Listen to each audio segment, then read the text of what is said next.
안녕하세요. 리플 XRP와 관련된 소식 함께 공유하고자 마이크를 켰습니다. 여러분들, 우리 리플랩스의 XRP의 자매 달러 스테이블 코인이죠. RLUSD의 실제 사용 양이 더 확대될 거다라고 하는 거를 예상할 수 있는데 이미 지금 시가총액 최고치를 기록하고 있습니다. 약 12억 달러 정도 규모의 RLUSD 거래되고 있다. 그래서 요게 이제 아시는 것처럼 이더리움 블록체인, 그 다음에 우리 XRP 랬죠. XRP의 블록체인이 양쪽에서 발행되고 있는데요. 지금 약 시가총액이 12억 달러에 이른다. 그래서 진짜 발빠르게 확대되고 있고, 특히 중요한 거는 우리 RLUSD는 개인들이 사용하는 그런 달러 스테이블 코인이 아닙니다. 개인 사용 달러 스테이블 코인이 아니에요.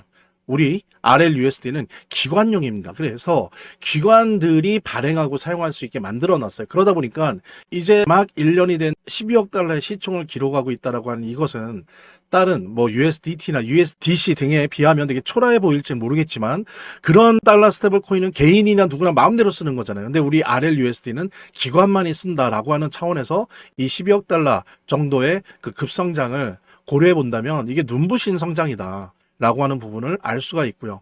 게다가 이렇게 아랍에미레이트 같은 기관, 그 큰 경제적 규모를 가지고 있는 나라의 금융기관들이, 그리고 유사 금융기관들이 RLUSD를 달러 스테이블 코인으로 사용하는 것을 결정했다라고 하는 거는 뒤에 시총이 더 폭발적으로 증가할 수밖에 없다라고 하는 것을 알려주는 그런 소식이고요. 여러분들 아시는 것처럼 XRP를 오히려 RLUSD가 방해하는 거 아니야? 라고 오해하시는 분들이 아직도 있나요? 사실 좀 있는 것 같은데 절대 그렇지 않습니다, 여러분들.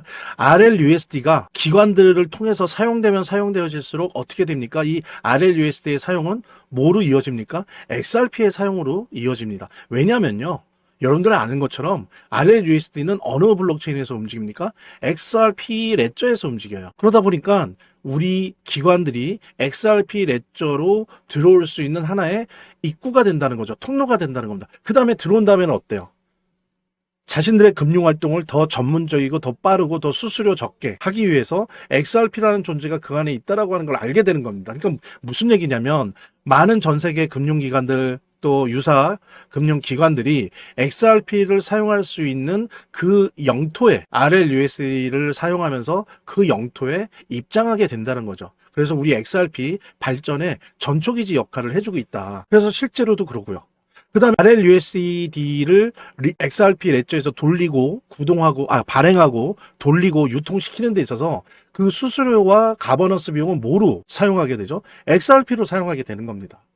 즉 뭐냐면 기관에게 자연스럽게 XRP를 인도하는 것뿐만이 아니고 그거 더 나아가서 XRP의 사용량을 증가시키는 거예요. RLUSD가. 그러니까 많은 RLUSD가 발행되고 사용되면 사용될수록 거기에 대한 가스비, 거버넌스 비용이 들기 때문에 XRP 사용이 확대된다는 거죠. 그러니까 직접적인 이유까지도 있다는 겁니다. 그래서 RLUSD는 XRP를 발전시키는데 아주 천병의 역할을 하고 있다라고 하는 부분. 그랬을 때 아랍에미레이트에 있는 금융기관들, 유사금융 기관들이 RLUSD를 달러 스테이블 코인으로 사용하기로 했다라고 하는 부분들이 이것이 얼마나 직접적으로든 간접적으로든 XRP의 발전에 기여할 것인가를 생각하면 여러분들 절대 RLUSD가 XRP의 길을 막는다라는 생각하지 마시고요. 자, 이런 내용 여러분들과 함께 공유하면서 재단에 관련된 내용 같이 나누도록 하겠습니다. 차트를 제대로 보는 것도 중요하고 또 거시경제 상황들을 보는 것도 중요하고 매우 중요하지만 결국에는 사실은 이 모든 거를 무시하더라도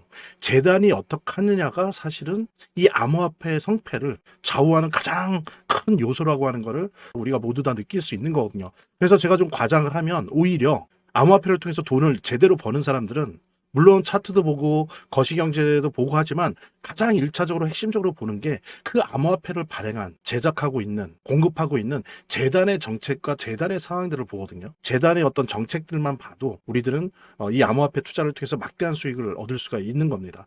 특히 그중에서 우리가 많이 보려고 노력하는 것들은 락업에 관련된 것들이에요. 그리고 락업의 해제에 관련된 것들이에요. 재단이 얼마나 우리가 암호화폐 투자를 함에 있어서 중요한 요소인지를 깨닫고 그 다음에 특히 만약에 우리가 암호화폐를 투자함에 있어서 재단에 무엇을 봐야 되는지 함께 공유하는 그런 시간을 짤막하게 좀 갖도록 하겠습니다. 그래서 제가 여러분들이 최대한 쉽게 이해할 수 있도록 일단 락업 해제에 대해서 먼저 설명을 좀 드려볼 건데요.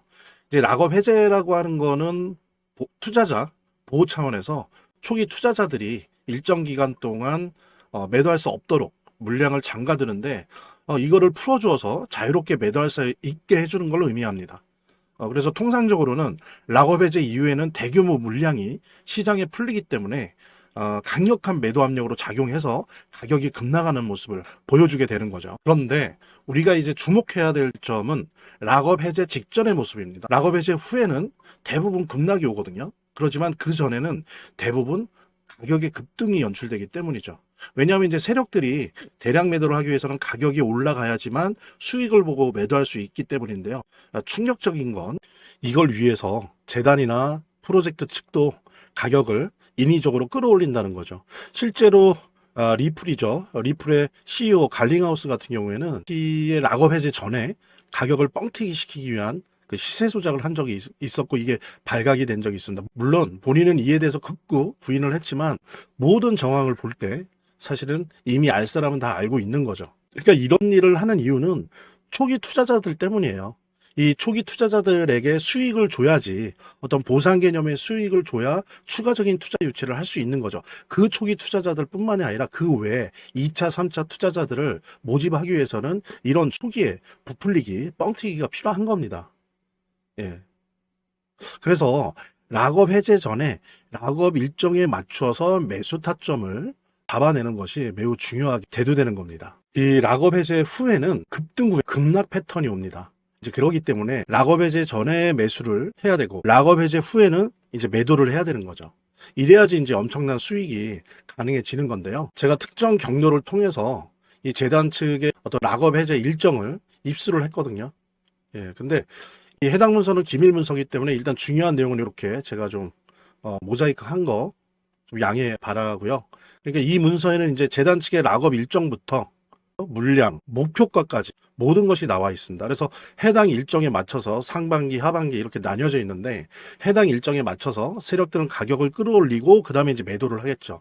그래서 우리도 이 일정에 맞춰서 정확하게 매수매도 타점을 잡아 나가면 엄청난 고수익을, 대박을 노려볼 수가 있게 되는 겁니다. 그래서 여기 나와 있는 제 개인 번호 010-2592-6921 010-2592-6921로 부자 두 글자만 남겨놓으시면 제가 확인되는 대로 이 모자이크 없는 아까 보셨던 그 문서 원본이랑 그 다음에 언제 어디서 얼마에 매수해야 되는지 그 시그널이 담겨있는 문서를 직접 핸드폰으로 PDF 형태로 전달해 드리도록 하겠습니다. 그러니까 당연히 무료고요.